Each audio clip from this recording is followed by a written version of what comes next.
91 years ago today, Baylor's basketball team set out by bus for Austin to play at the University of Texas.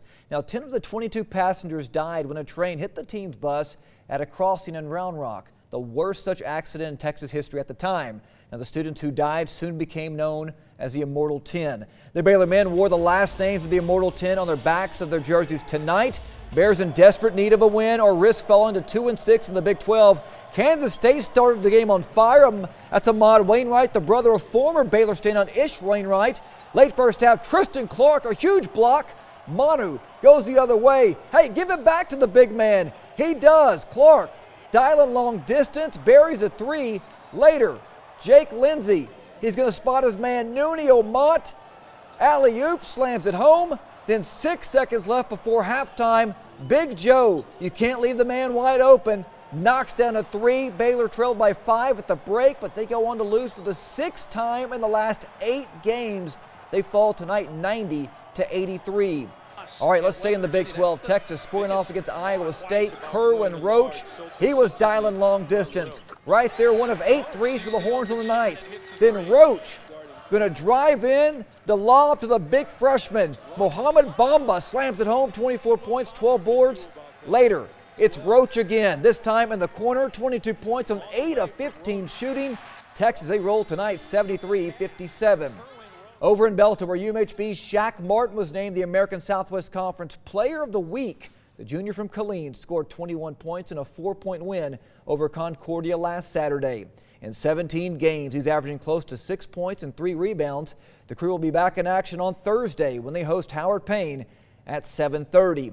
Well, to the women, where Kalani Brown was named the Big 12 Player of the Week for the first time this season, which is pretty hard to believe. Brown, who leads the nation in field goal percentage, scored a game-high 25 points at Iowa State. Now, prior to that, she finished with 33 points and 19 rebounds against Kansas State. Lady Bears will be back in action for a huge game Thursday night when they host number 6 Texas at 6 p.m. Free T-shirts and glow batons will be given away prior to that game. Over in College Station, number 15 Texas A&M playing host to LSU. 30 seconds left to go in the first half. Aggies get it over to Anriel Howard. She goes right to the bucket, lays it up and in, 7-9 from the field, game high 21 points. Then third quarter, Jasmine Lumpkin, 10 points, 8 rebounds, 8 assists for the senior. And then later, Danny Williams from the power alley.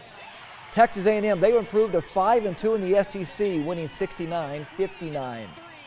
Well, it's been 2.5 months since the Houston Astros won their first World Series in franchise history.